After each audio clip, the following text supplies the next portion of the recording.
Whitman said, I act as the tongue of you tied in your mouth. In mine it begins to be loosened. George Sand said, he who draws noble delights from sentiments of poetry is a true poet.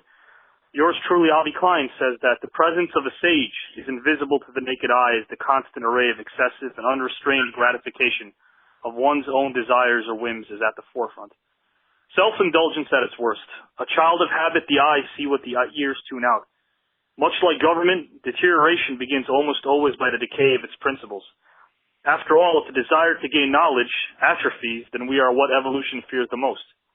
At this moment and at this time, our multi-equipped ability to serve our brain a grade A dose of nourishment presents itself in the form of a wordsmith, a gentleman, and a true Renaissance man.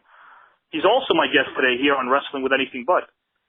There have been no clandestine meetings as it pertains to his intellectual credibility because it is not a matter of opinion, but rather a fact. I'd like to welcome Lenny Poffo. Lenny, how's it going, man?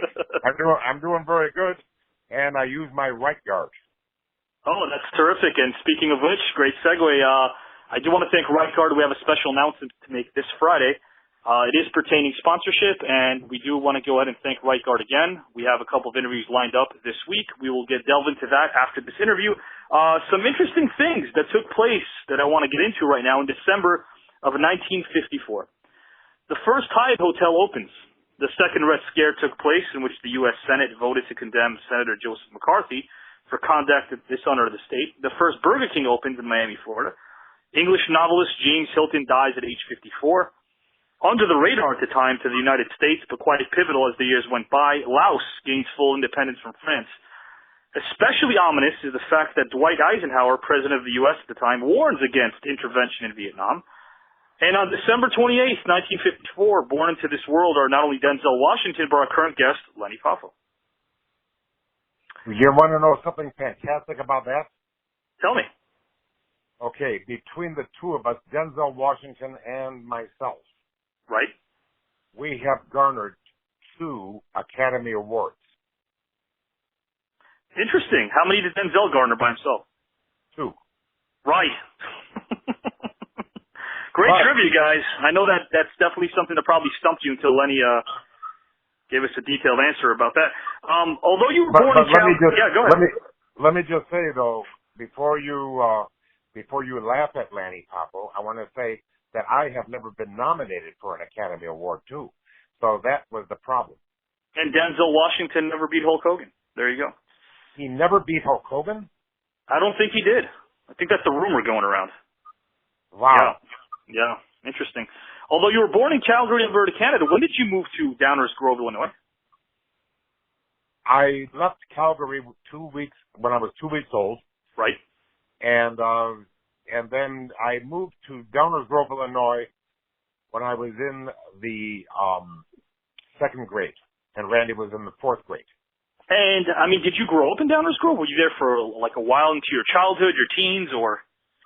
I was there from the 2nd grade to the senior year in high school, and then I graduated, and then I left Downers Grove, Illinois, because they have 4 seasons, and 2 of them suck.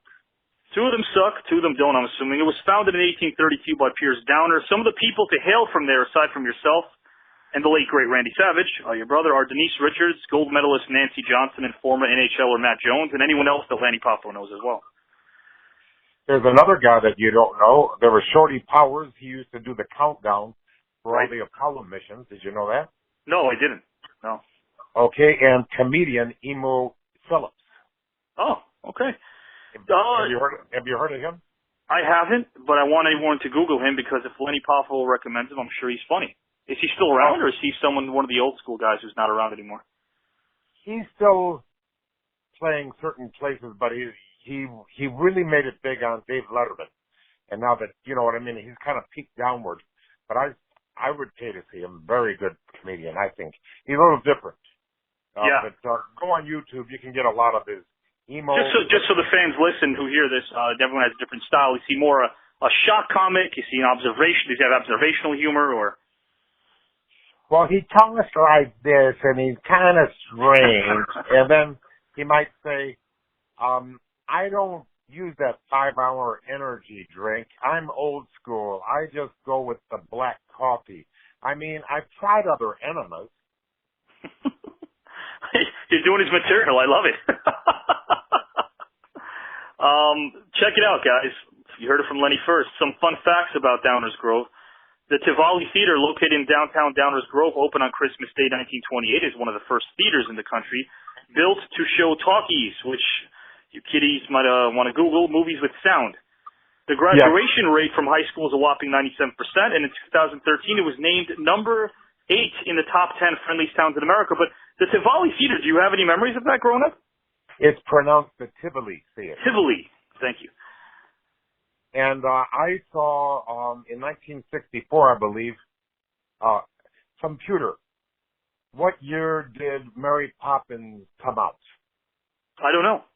The book Mary Poppins was published about 72 years ago on January 1st, 1947. The film adaptation was released on August 27th, 1964. Yes, in 1964, my parents took Randy and I to see Mary Poppins at the Tivoli Theater in Downers Grove, Illinois. Did the theater sort of warrant a lot of attention because it was the only major theater, I think, in town, right? At the time. At the time, yes. And they've had a remake of it. You know, it's all refurbished now, and they really did a good job. It's very historic and pretty, and with all that, you know, not cinder blocks, you know what I mean? Sure. I mean, since it's called Wrestling with Anything But on this podcast, we'll delve into wrestling, but are there any movies that stand out aside from Mary Poppins? Just growing up, it didn't have to be in that theater particularly, but any movies that stand out that really left an impression on you? Let me think.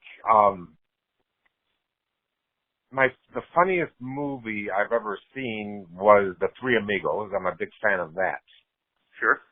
And I like Giant with Elizabeth Taylor, Rock Hudson, and James Dean. Absolutely.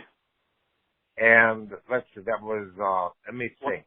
One of James Dean's only actual critical hits. Great movie. I'm with you there. And the greatest movie I've ever seen, and if you knew how many times I've seen it, you would feel sorry for me. And that is Casablanca with Ingrid Bergman and Humphrey Bogart. And also Sidney Greenstreet and Peter Lorre. Right. Did you feel that some of the classics that you grew up watching are closer to home, closer to your heart? Is it more of a sentimental thing where you said you've watched it 100 times? Is it more due to sentimental value, or is it just one hell of a great film? It's Michael Curtiz because he was the director, and he also did Angels with Dirty Faces in 1938. Right. That was released right before World War II. And, you know, he had a style, Michael Curtiz.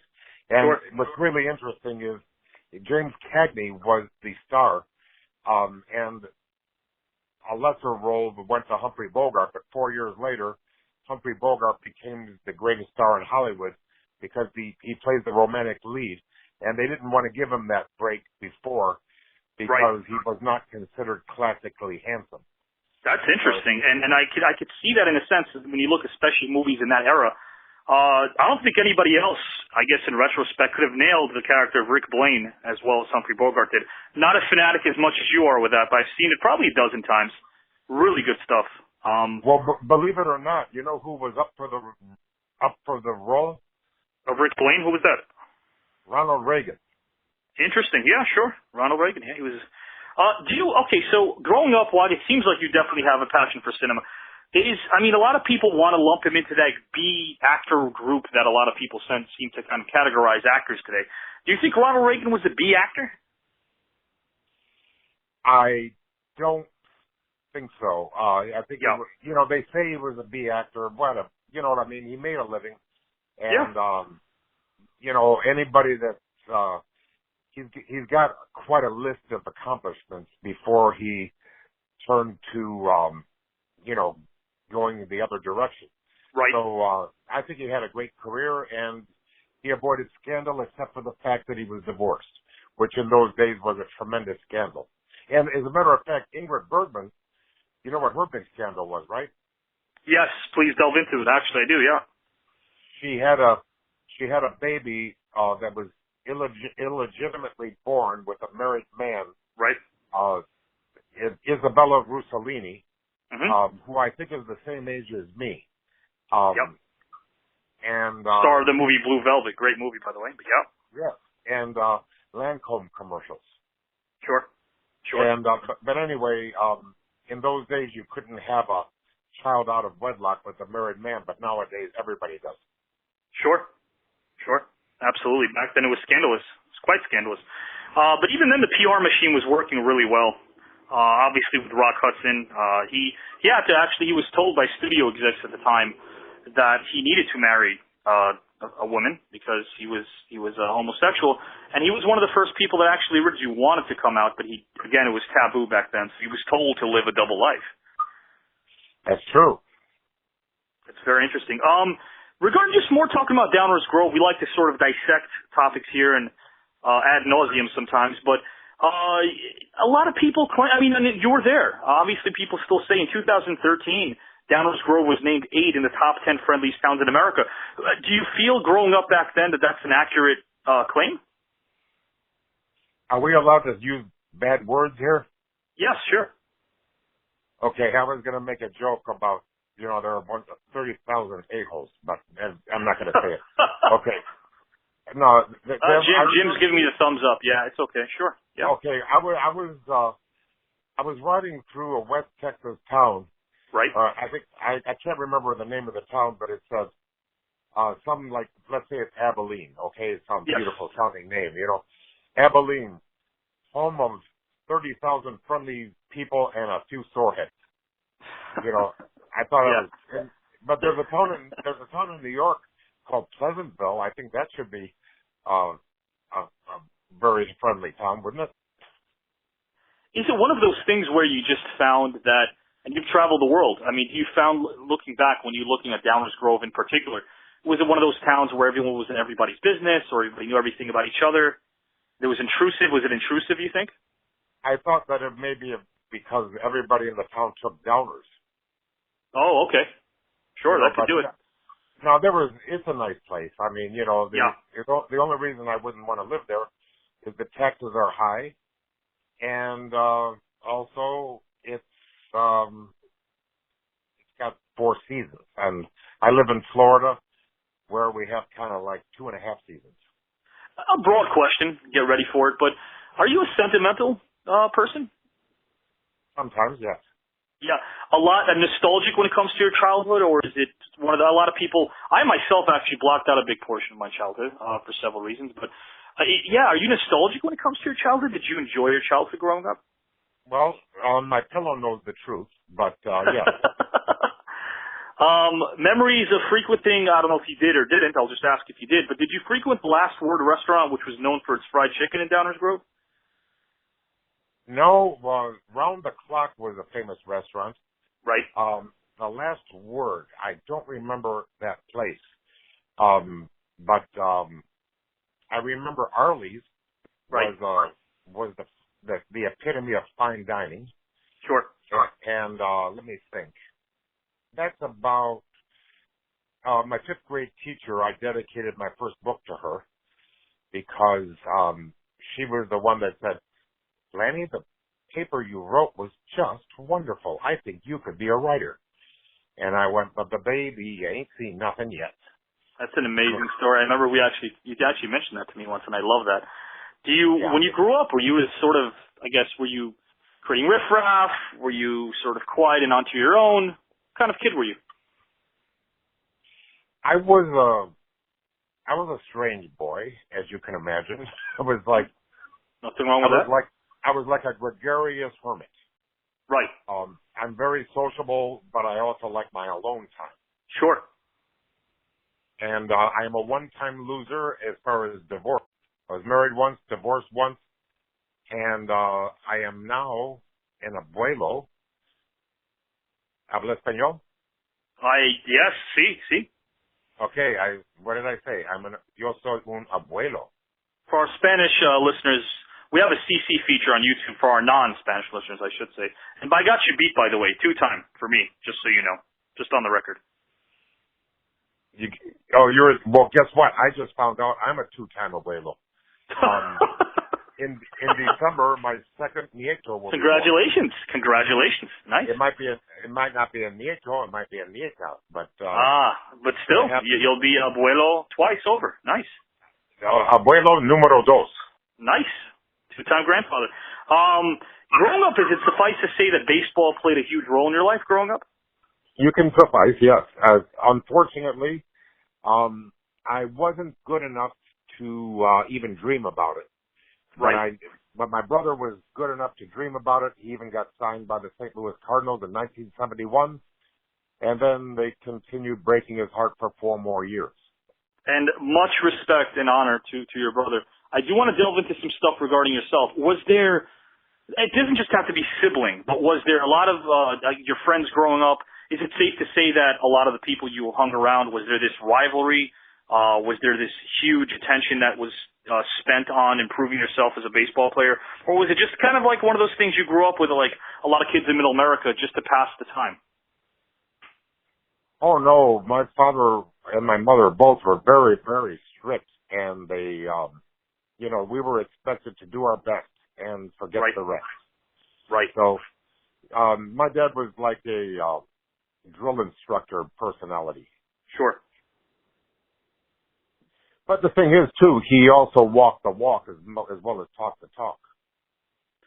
Did you receive, and Angelo Poffo, the late great Angelo Poffo, was on the road, I'm sure, a lot. Did you, but, at the same time, did you still feel as if part of you wanted to delve into professional wrestling as a child, or you just didn't really care so much? Oh, I wanted to do something with my life, and I didn't want to be a welfare recipient. So I certainly feel that my 21 years in wrestling were very, wrestling been very, very good to me. Baseball been very good to me. Remember that? You know what? And again, this is the interesting thing about this is that because we try to delve into topics that aren't just pertaining to wrestling, Lenny Poffo is the perfect guest. We've had a bunch of people on already, but there's more to life than your profession, and that's not to knock. I'm an avid pro wrestling fan. I did indie work myself, and I was horrible, so there's probably no videos on. If there are, I'd like them all deleted. But, there's so much more to us than our profession. And it seems like you just said something interesting I caught. You said, well, they want to cash a welfare check. It seems to me that had you pursued anything, I think you would have excelled at it, because it doesn't just seem that you have the right amount of passion, but the yearning to learn is something I feel like you definitely had instilled in you since you were a youth. Is that an accurate statement, or? Yes, I believe so. And, I may have rolled my eyes at my parents and my brother sometimes during growing up periods. I look back at it now as, they were right. Right. Sibling rivalry, Lenny, or not really? No, I really love my brother, and he always did his best to help me. And I look back as what a great, he was a very large part of my life. The only thing that I wish had been different was my father was lucky enough to expire 1 year before my brother. I wish my mother would have too, because she absolutely collapsed, and I had to take care of her for 6 years. Oh my God. God bless you. And, I tried, but you know what? It was hard for me to pick her up after that, Sure. And, no, she died at the age of 90 on June 3rd, 2017. God bless and, she didn't want to live anymore. But, I said, well, what do you want me to do? Take a pillow and put it over your face? I can't do that. I think it's illegal. Right. So, I said, if you're going to be alive, you might as well smile. And if you got to get over it, you got to get over it sooner or later. I choose sooner. Something tells me you definitely brought a couple of smiles on her face. I did my best, but, and after all, she took care of me once, so it was my turn. I love that. I'm a very big believer in that as well. I left my pursuits of indie pro wrestling to take care of my older mom, who actually Alzheimer's at a very young age, 57. I definitely can relate. But Lenny, the one thing I definitely want to tell fans is that you had sent me something many months ago. We're still actually working on a documentary that's going to be funded by Dimension Film Studios, which we're very excited about, but we're not ready to talk about just yet. But when we were speaking about this documentary, you had actually sent me mid-sentence a piece of your, and we're going to go all over the place here, but your induction to Randy Savage's Hall of Fame. And that speech that you gave, it's just a tearjerker. I mean, guys, if you ever wanted to see emotion at its most intimate and its most gratifying, that Lenny Poffo speech inducting his late brother, Randy Savage, is one of the most touching speeches I've ever seen in my entire life. Well, thank you very much, and thanks to my very dear friend and webmaster, Steve Credo. He, if you go on www.geniuslannypoffo.com, the speech in its entirety is on the front page of my website. Great. We're going to plug that again also at the end. Do you want to mention just one more time, if you can? www.geniuslannypoffo.com. Guys, you really got to check it out. Yeah. My wife, who's a non-fan, didn't even know who Randy Savage or Lenny Poffo was, and listened to that and just teared up. If you go on to my videos, you'll find some of my happiest memories, and toward the bottom, you'll see me. I return to Downers Grove, Illinois, and I give a speech. I give a poem for Downers Grove in front of everybody. That was at the parade on July 4th. Right. It must have been 10 years ago. Interesting. Delving back into your past, were you a Cubs fan or a White Sox fan? Or neither? I like them both. You're not supposed to like them both, but right. I like them both. And, like everybody says, you're not allowed to like them both. Sure. But my father would take us to Comiskey Park and to Wrigley Field. Wow. And we had some wonderful times at both places. Who did I like best? The Cubs. The Cubs. But I think, was it 2004, 2005, the White Sox won the World Series with Ozzie Guillen, and I was cheering for them anyway. So same type of feeling as if it were the Cubs at that point. I'm sure. Yeah. And then in 2016, the Cubs finally took it, and it was really great. And I hope it's not another 108 years. For the next one. Let's hope. On June 15, 1964. Wanted to know if you remember this deal. They made an infamous deal. Brock for Baggio. Not Brock Lesnar, young fans. Brock would become a Hall of Famer while Baggio was out of baseball by 67. Do you remember the trade? Ernie Broglio. It's pronounced Broglio. Broglio. Yes. Okay. Ernie Broglio. Yep. The thing is, he was a great pitcher, but he developed a sore arm immediately. And Lou Brock went on to become St. Louis Cardinals and a Hall of Famer. What a career, And one of the greatest base stealers ever. And, it was tremendous. The next question I want to ask you is near and dear to my heart. I grew up in Queens. Wasn't born there, but I grew up in Queens, New York. The collapse of the Cubs, some attribute in the 69 season to the Black Cat at Chase Stadium that walked behind the Cubs on deck circle. They had quite a team led by Hall of Famer Ernie Banks, Ferguson Jenkins, Ron Santo, and Billy Williams. Do you remember that?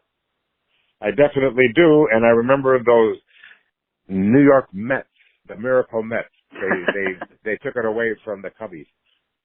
Yeah, we're going on 50 years of that season, that infamous 69 season, right? What would do you feel that at that point a lot of the Cubs fans were just perhaps looking to throw whatever they can on the wall and hoping it would stick? Couple losing seasons, they were gaining traction but never really made waves around that time. Do you feel like it was just bitterness or definitely you can draw the line somewhere and go, hey, look, if you're a superstitious guy, maybe this Black Cat had something to do with it?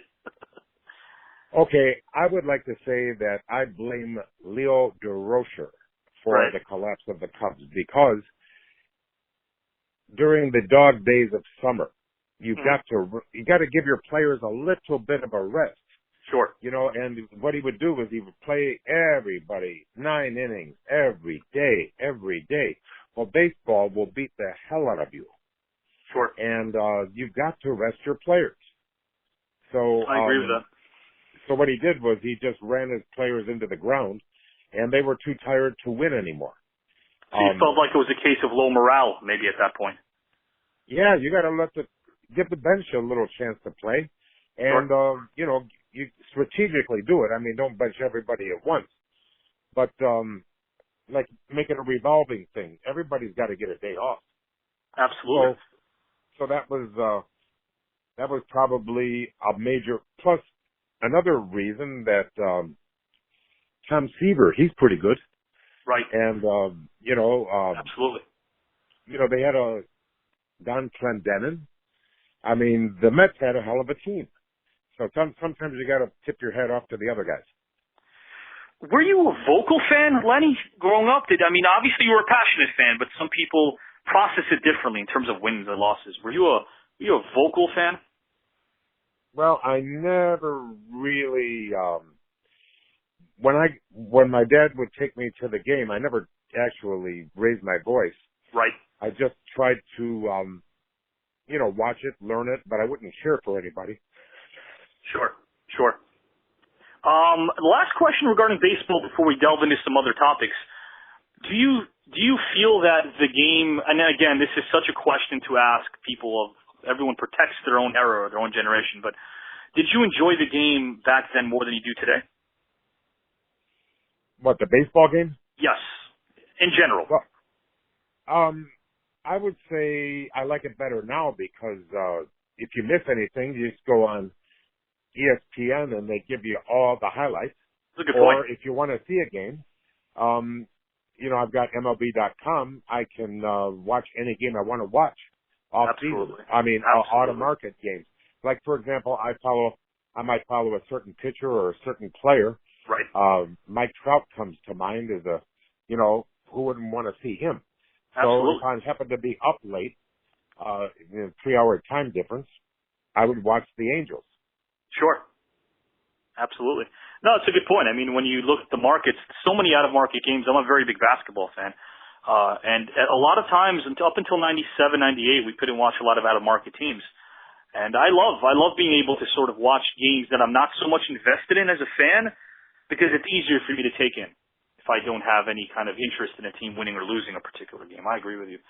Growing up, how important a role did music play in your life? And do you find that your taste in music has changed over the years? Well, I studied the violin for 5 years. I never became good at it. Wow. But at least I can read music. That's incredible. And, which is a great thing. Sure. And I also like to watch. I still get to see, and I watch it. The Lawrence Welk Show. This is music of the past. Okay. Right. And but my favorite of all time, Laura Breton. And about 3 years ago, she was one of the finalists in America's Got Talent. Right. Have you heard of her? Heard the name. Yeah, she's an opera singer. And I follow her on Facebook and Twitter, and I'm cheering her on all the time. And that's great. So music specifically, it definitely seems like the whole era of I personally think the era you grew up in produced some of the best music. If you were a teen in your car, your friend's car, and you had the windows rolled down, what would someone in 1972 hear Lenny Poffo playing? Oh, I'm going to get to that question in a minute. Sure. But somebody else came from Downers Grove that's very, very huge. Are you ready? Yeah, definitely. Please. Have you ever heard of Bill Ludwig? No, I haven't. No. Well, Ludwig Drums is the #1 drum manufacturer in the world, or at least it was. Yes, right. Mm-hmm. And when the Beatles came to the Ed Sullivan Show, right, on Ringo Starr's drums it said the Beatles, and it also said Ludwig. And he was the face of Ludwig Drums for a lot of years. That's interesting. And were some of these people heralded a lot more because they hailed from a small town, or is it just your regular town that had some people that really succeeded in life in their professions and wasn't much of a fuss about them? Well, I don't know what to compare it to, but there's an area in Downers Grove called Ginger Creek, and that's where a lot of, that's where the richest people lived, or the people that were just pretending to be rich. And sometimes, you know, like I say, there's people that deserve to be there and people that didn't. But, have you ever heard of H. Wayne Huizinga? Yes, actually I have. This is a wealth of information. Before we even delve into that, I just got a note from me from our sponsor right now. Once again, fans, thank you for listening. And Right Guard, we will have an announcement regarding Right Guard this coming Friday. Stay tuned. We have a lot more guests. We have Lenny Poffo on our debut sponsored Right Guard show right now. He's giving us a wealth of information. I'm sorry to cut you off, Lenny, but go ahead. Floor is yours. Well, 1 out of 3 people have body odor, and if you don't use Right Guard, it might be you. There you go. Couldn't have said it better myself. H. Wayne Huizinga just passed away about a year ago. Right. And he was the CEO of Waste Management, and then Blockbuster Video, and then also several other things. He had a latest endeavor as well that succeeded, but I remember, he did pass away not too long ago. Sure. He had Huizinga Holdings, which he had many companies, and then he also owned the Miami Marlins, the Miami Marlins, the Miami Dolphins, and everything, you know. And I think he died of cancer at the age of 80-something. Right. Yeah. So he's actually from Downers Grove as well. Yes, and then he moved to Fort Lauderdale. That's where he got murdered. Is Downers Grove, from what I understand, it's also, it produces a lot of, not just graduation rate in terms of high school being an astronomical 97%, but also, if I'm not mistaken, I think a lot of high-scale talent that it succeeds in the realm of business. I mean, it seems like it produces a lot of success. But again, just something that's interesting. It's great to learn about towns that we knew nothing about prior to doing some research about Lenny Poffo myself. There are a couple things I knew and a couple things I didn't. But Downers Grove, is it a town that you still frequent every now and then because of your childhood, or is it one of those things where you feel as an adult you put boys' things behind you? I don't know. That sounds a little... Well, there was a Burlington train that used to go to and from Downers Grove to Chicago and several other spots. And that's where my grandfather, he would go to work for Western Electric back in the day. And then when the Depression hit, he was laid off. Right. But he had 3 acres in Downers Grove, and he had his own vineyards, and he made his own wine, and he did Italian men know how to do it, you know. Right. And, sure. Chickens and goats, and they didn't miss any meals. They didn't have any cash, but they didn't miss meals. Some of the younger listeners, by the way, they were the primary supplier of AT&T, and then later Bell operating companies, Western Electric. Yeah. And again, do you still every now and then again, I don't know if you still have family or friends growing up there, but every now and then, if you're ever in Illinois, do you kind of make a point to say, hey, let me go back, let me frequent Downers Grove just for the hell of it? I was in All In last year with the Ring of Honor. Right. And I was in the Chicago area, but I was unable to go to Downers Grove. And if I had gone, I don't have any relatives that are still alive. I do have some friends there, but I didn't have time to fraternize with anybody. Sure. Because it was all go and no show. Sure, I understand. It's one of those cases, since we're jumping all over the place here, where, and again, we're going to go back to, there's a lot of things I want to ask you still about your childhood, but is it one of those situations where you couldn't see much of the world in detail because the routine was hotel, gym, nap, maybe if you had time, dinner, early lunch, match, airplane, airport, or did you make like the effort whenever you could, at least internationally, to see some sights in a lot more of a detailed way that you wish to? Or did the schedule even permit you to do so when you were wrestling for Vince? I always made an effort to do some sightseeing every day. and nobody got more out of travel than I did. That is tremendous. I applaud you for that. And you must have been, I mean, I don't know if you were the type of person, every person gets sleep less frequent than some others. I sleep 5 hours myself. Did you feel as if, even domestically speaking, that you wanted to make the most out of every trip, or is it just an international thing where if you maybe did a show in England or did a show somewhere overseas?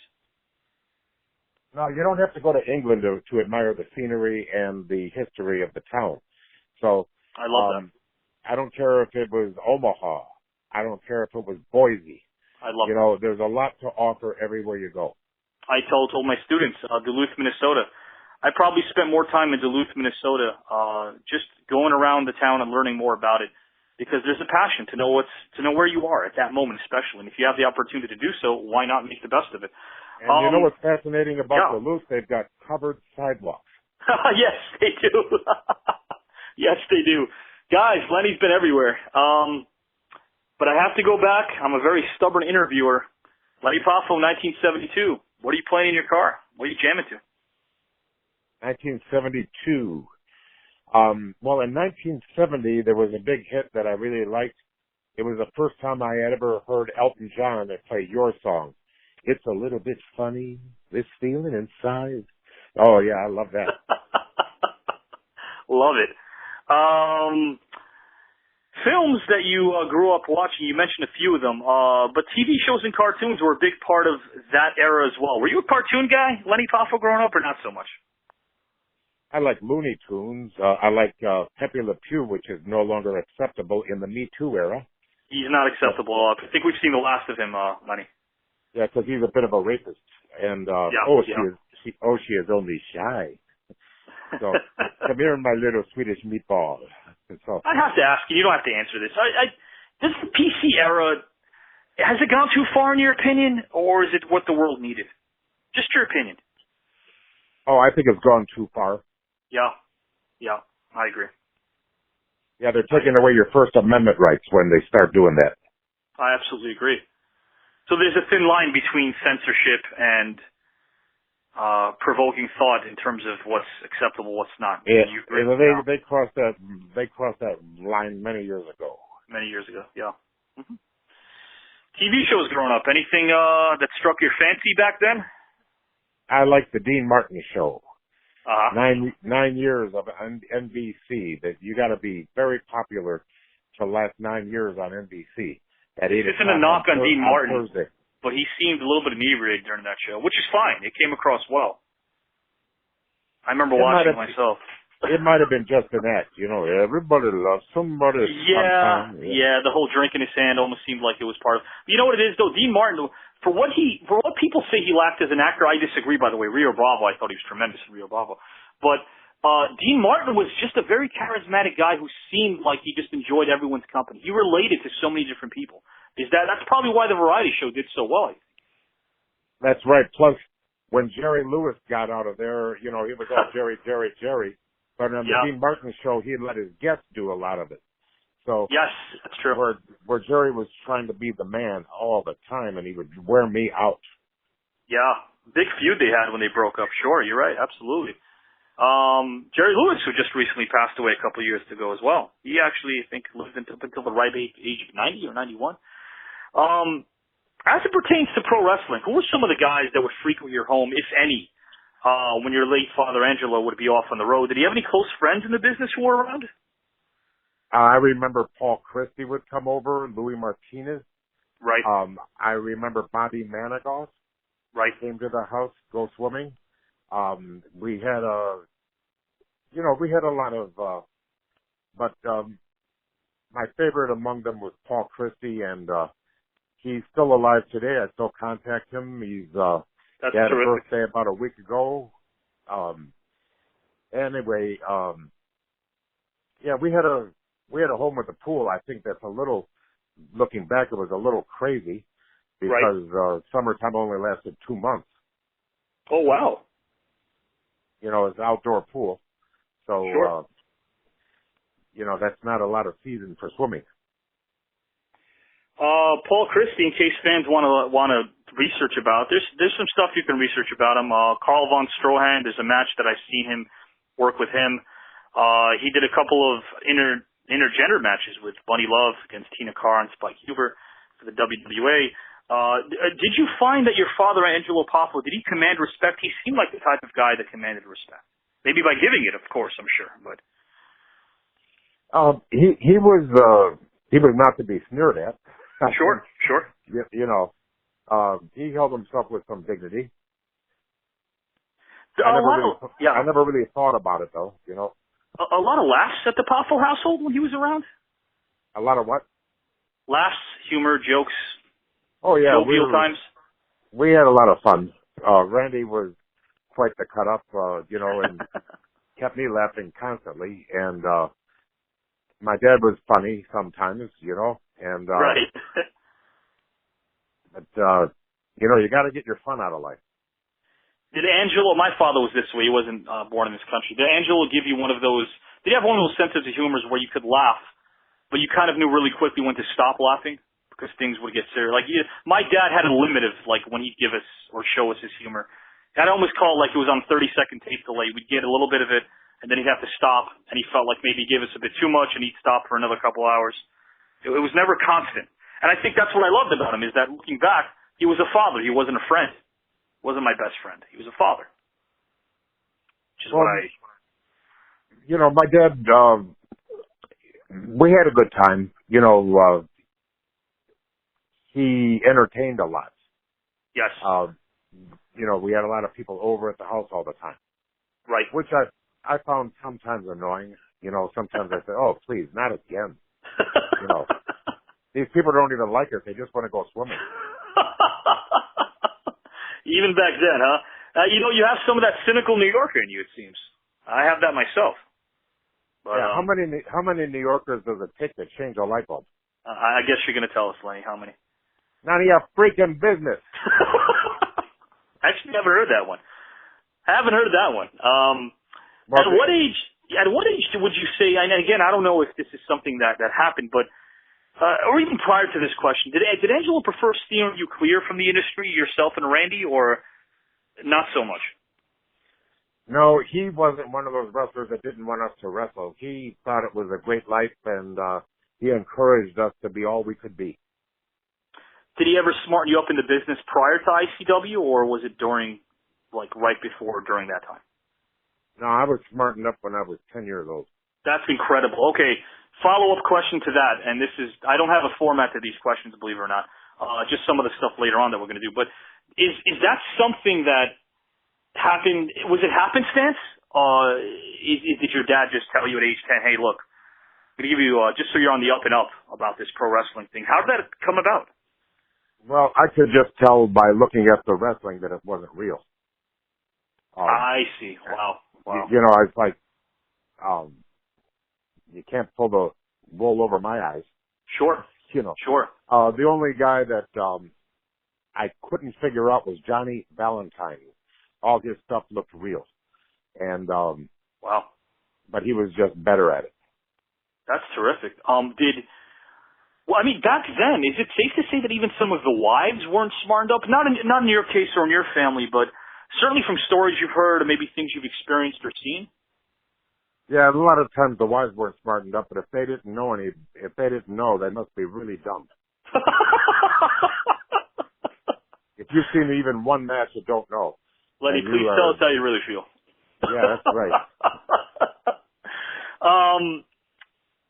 How much heat did your father's ICW promotion receive for being in Outlaw territory at the time? First of all, it wasn't my father's territory. Okay. I was 1/3 owner, okay? And 33%, 33, and 33 was my father, my brother, and myself. And I was in there. I was the one that was. I didn't want to do it, but I went ahead with it because I was the youngest and because I was just getting along. Wait, let's get more into depth about what you just said. You said you didn't want to do it. Why? Because I was doing very well on my own. I was doing very well going from territory to territory, and I was doing great. I loved it. And this having your own business means you have to work harder, and I was in charge of the photography. I was in charge of the picture table, the picture business, and the posters, and I was in charge of the what I did was the programs, because I could write and, doing all that stuff.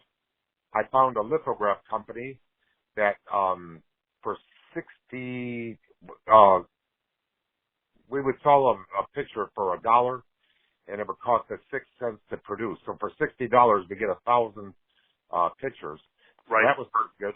And then if a guy would leave the territory, we would make a grab bag of the reject pictures and throw in a few good ones, like of the Macho Man, and sell that for $1 too. All the rejects in a grab bag in a little baggie.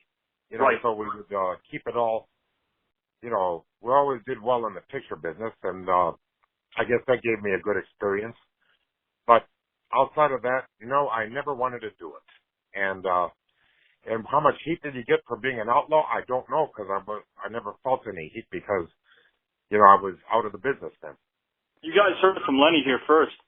Well, glad I asked that question because a lot of people maybe have a different perception of what the promotion was. Obviously, it was again yourself, your late brother, and your late father, co-owners of ICW.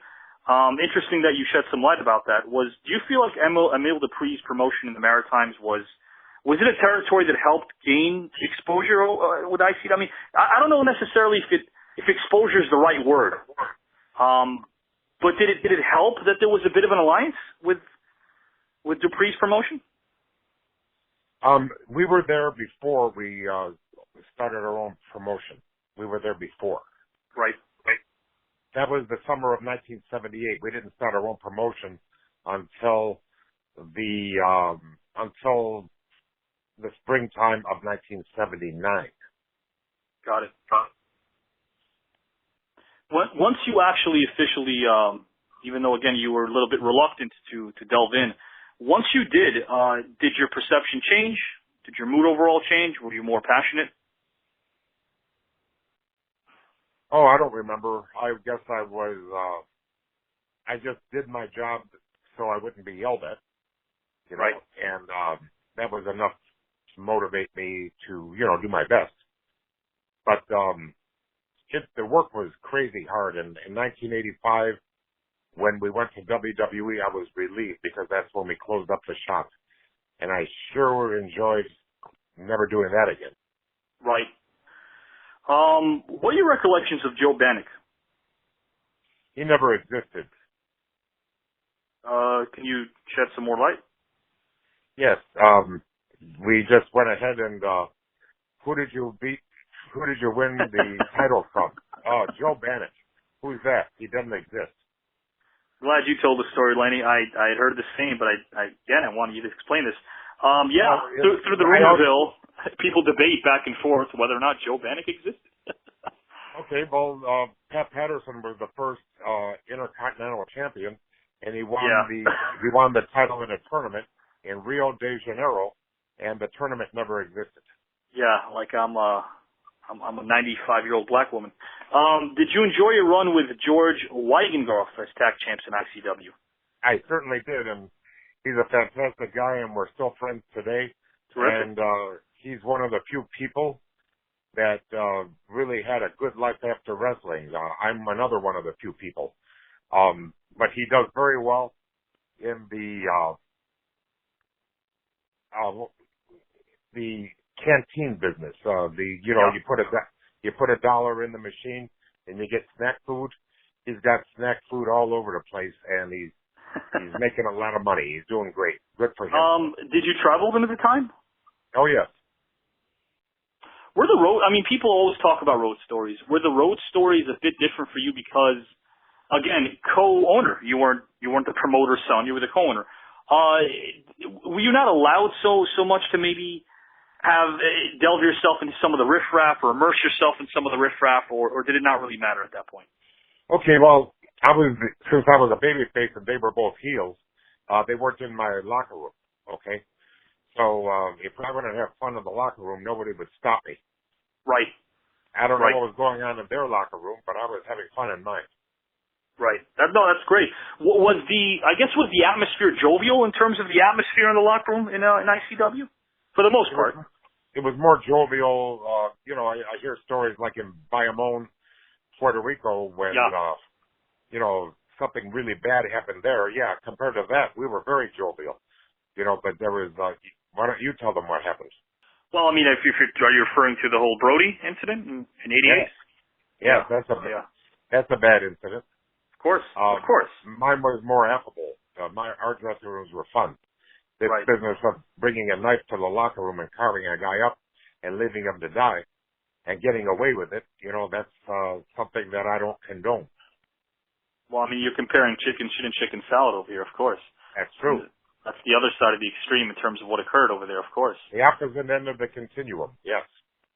You don't have to answer this, and we're not on live. We can certainly edit this later, but do you feel that, and again, this is something that maybe people take too seriously, or maybe they don't take too seriously, depending on how you feel about this issue. Do you feel that Carlos Colon being inducted to the Hall of Fame regarding WE was a mistake, or is that something that they should have glossed over? I think it was deserved. I seem to feel like a lot of times when a person contributes to a promotion he works for, or to the sport in general, whether or not his antics outside the ring maybe are PC or not, but when we're talking about murder, I agree with you. The Bruiser Brody incident was just awful. From what I understand, and again, Lenny, you know much more about this than I do, but the poor guy was actually alive for a couple hours before he actually passed. Horrible. Yes, and also I knew Bruiser Brody, Frank Goodish. He was a bully. Yeah. He used to take liberties in the ring, and finally he met a guy that didn't like that. So his reputation wasn't exaggerated in that sense? No. Oh, no. He was a bully. I have to tell a lot of listeners that maybe don't know exactly how, and of course they probably do since they're listening to this, but athleticism. You had a 360-degree off-the-top turnbuckle finishing maneuver, which was quite innovative in ICW. You had an amazing run with a TV title. You feuded with a Devil's Duo with Izzy Slapowicz, which is easily one of the coolest names ever, along with the convertible blondes and Rip Rogers. Memories of that? Yeah, we had the talent we had was the talent we had. We didn't have a big influx of talent. Sure. Being an Outlaw promotion, there weren't a lot of guys coming in. Sure. So we had to make do with the talent that we had. And, we tried to keep it fresh and, amazing as we could. But, you work with what you got. Did you actually see at the time, talking about George Gray, who later became the one-man gang, he worked there, did you see the potential in him during those days? I was the one that discovered him. We were running 2 pounds a night. Right. And, these two guys were coming in, and, my job is, because my father and my brother were not there, so he said, take a look at these guys and see if they've got what it takes. So I said, well, the blonde-haired fella became a member of the convertible blondes. I said, he's got what it takes. But George Gray is going to be one of the biggest stars in the wrestling business. Wow. Certainly you're right. And I knew it right off the bat. And he had been influenced by Johnny Valentine, and he was a big monster of a man. And I knew that he was great. By one look, just one look is all it took. And to confirm on your end, a well-read guy, a sweetheart of a man? Oh, yeah, fantastic person. They both were. Back then, and again, I know that a lot of the wrestlers were tested, not so much today. Did you feel, you hear the stories about Bill Watts reprimanding his talent if they didn't take care of business in a bar or an establishment that they frequented? Was that the case as well with your promotion? Again, I know Angelo had 33%, as did you, and Randy, but I mean, still being your father, coming from an older time, did the locker room, in terms of them being, first of all, was it prevalent?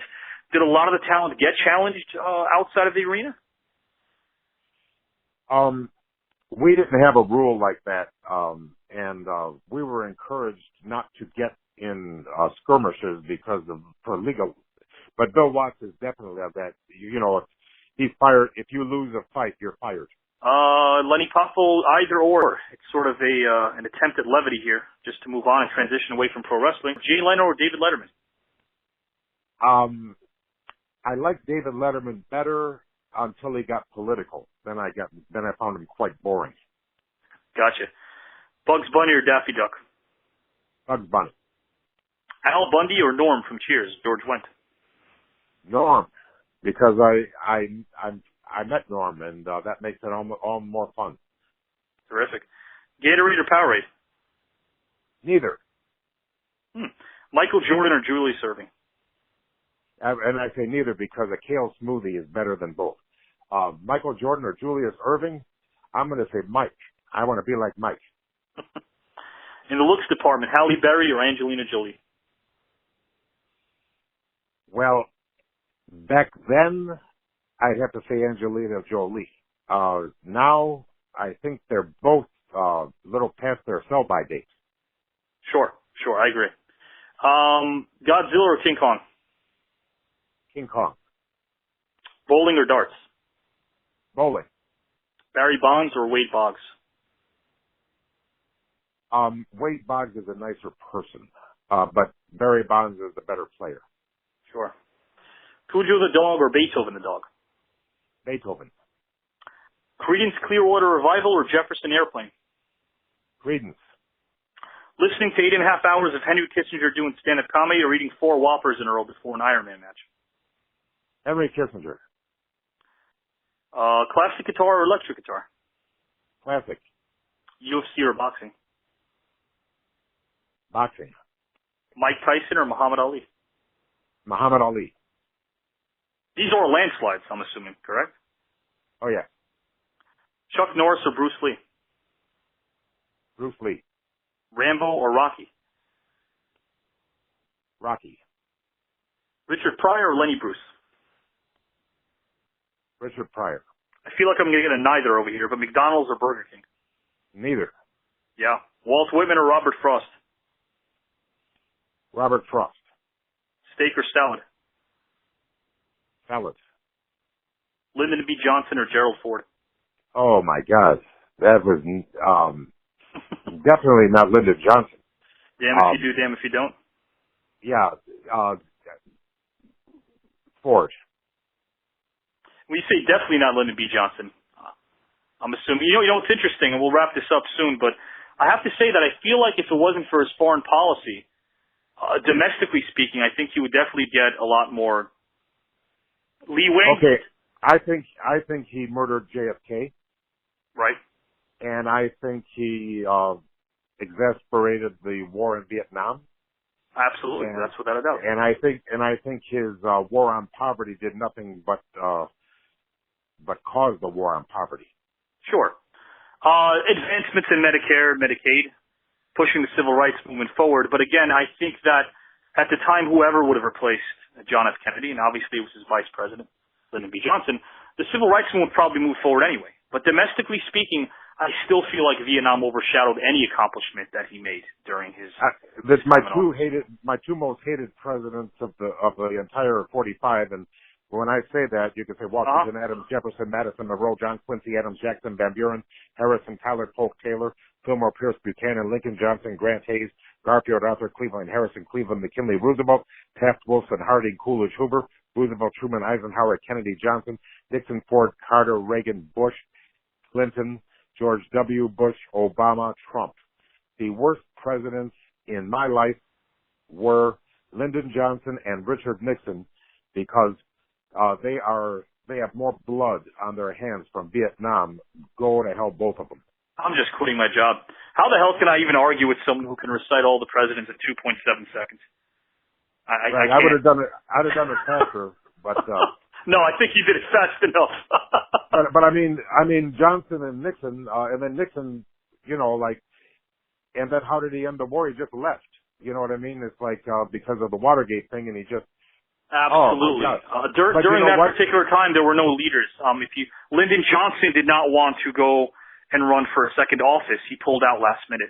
Obviously, due to what transpired with Richard Nixon and Watergate and the scandal, amongst other things as well. People think that the escalation of American troops in Vietnam stopped when Nixon came into office. That's not true. The escalation continued for 3 more years. I'm only interested in peace and prosperity. Of course. I completely agree. Eisenhower warned John F. Kennedy about the U.S. involvement in Vietnam because of his own experience. The Korean War was a big mistake as well, and I'll give Eisenhower credit. He actually pulled out of that war. He could have continued to move forward, but he didn't. John F. Kennedy, I think, underestimated Vietnam, but one thing he wanted to do before he was assassinated in 63, he wanted to just get reelected first in 64. John F. Kennedy wasn't in favor of listening to the military. He wasn't in favor of taking military advice, and some say that might have been the cause of his own demise. I know you said Lyndon B. Johnson.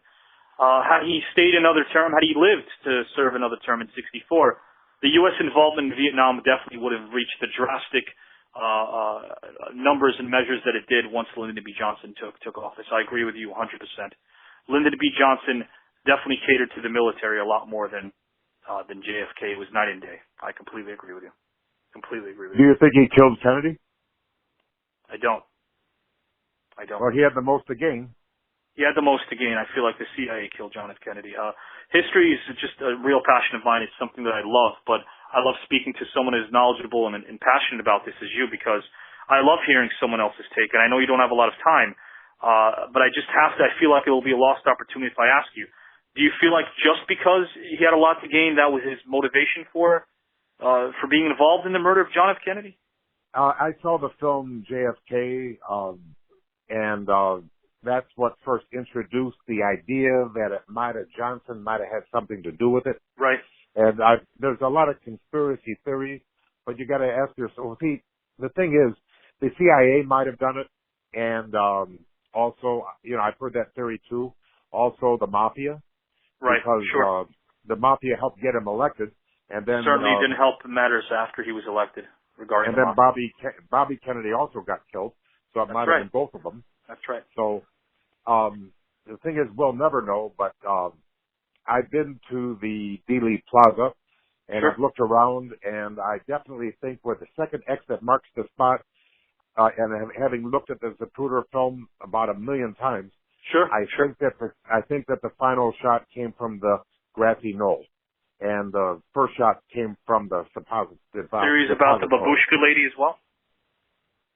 Tell me about that. The babushka lady who was caught on the film. A lot of people never knew anything about her. They tried to find out her identity. They never did. She seemed to actually know what was going to happen prior to it happening. She was seen talking to. She had an electronic device which wasn't prevalent at the time and definitely wasn't sold in masses. Some people think that she was a CIA undercover agent. Nobody knows if she was or wasn't. But there's a lot of fallacies, but there's also a lot of intrigue in terms of what happened. One thing I do want to say, though, is John F. Kennedy had a very good relationship with Ho Chi Minh. And Ho Chi Minh, who was obviously represented the North Vietnamese contingency, wasn't as gung-ho about fighting as his assistant was, which a lot of people have never heard of the person named Lays One. Lays One was the person who really held a lot of power in North Vietnam, and the initiative in terms of combating the South and recruiting Southern Vietnamese into becoming part of his party was something that wasn't influenced by Ho Chi Minh as well. And John F. Kennedy was definitely going to make sure that not only were U.S. troops going to be pulled from Vietnam, but you mentioned the word peace. It seemed like peace would have been prevalent had Kennedy lived. And that was certainly on his agenda. And Lyndon B. Johnson turned that all the way around. So I'm completely in agreement with you, my friend, about some of the mishaps that took place during the Johnson regime. And all the people that died in the Vietnam War, they're still dead. So when do we get nothing? We gain nothing. Walter Cronkite said it best. Unlike other wars, unlike other achievements, unlike other battles, there was light at the end of the tunnel, but not in Vietnam. There was no light. There was no light. People don't understand. 5 administrations in the U.S. During the Vietnam War couldn't figure this thing out. They just couldn't. And it was as simplistic as just letting go of your ego. France's involvement was one of the reasons why the U.S. Declared peace in Vietnam in terms of that being their main objective, because France couldn't do it. Once Laos became independent, it was a realization that there was going to be trouble brewing, because the communist regime was going to take over all of Southeast Asia. And a lot of people say they shouldn't have entered Vietnam at all. I disagree with that. I feel like people have to understand, take everything in context. This is off the heels of the Cuban Missile Crisis, October of 1962. This country and probably many other countries and maybe the globe would have probably come to a halt had not one very brave soldier went against the premier at the time of the Soviet Union, which was Premier Khrushchev. Had that not occurred, we probably would have seen World War III. So the Red Scare was definitely at its height. It reached its zenith at that point, and I feel like there definitely needed to be some sort of involvement, but not to the extent of Kennedy. At least his main prerogative was to say, let's train the Southern Vietnamese to fight their own battle. Let's not fight their battle for them. Let's supply them with aid. Let's help them and assist them, because they didn't have an army at that time. But we ended up fighting that fight, and unless you consider what happened in the air with the Apache helicopters and Agent Orange that we spread all over that country on those poor civilians, because the U.S. troops couldn't even detect who were Viet Cong and who weren't. They didn't wear uniforms like in other wars. And a lot of innocent civilians lost their lives, and I think it's a travesty of justice that it took place. I really do. So I'm very in sync with you, Lenny, about your feelings towards the war. Well, I was a Canadian-born American citizen, so I was going to use that to not go into war.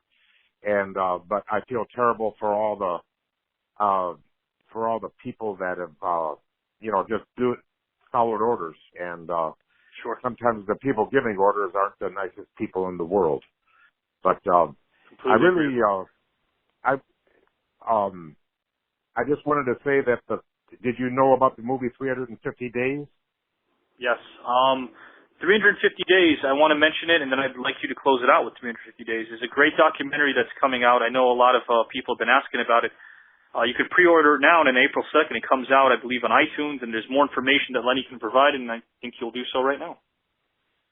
Okay, it's going to be on iTunes, and then what's the date? April 2nd. I believe it's on Amazon Prime. I believe it's on iTunes. I know that you can go on Facebook. If any of you are familiar with Evan Ginsberg, look him up. He'll give you some information about 350 Days. Evan Ginsberg is a fantastic person. He's the reason I got into the movie. And I just want to say thank you for doing your homework before the interview. Not often somebody so well prepared gives an interview like that. I'm sorry that I do have to rush off now, but I wish you nothing but luck in your podcast, which is excellent. And also remember, use Right Yard. Thanks for the plug, Lenny. I appreciate it. Have a great day. Okay, God bless. Thank you so much. Bye-bye. Bye-bye.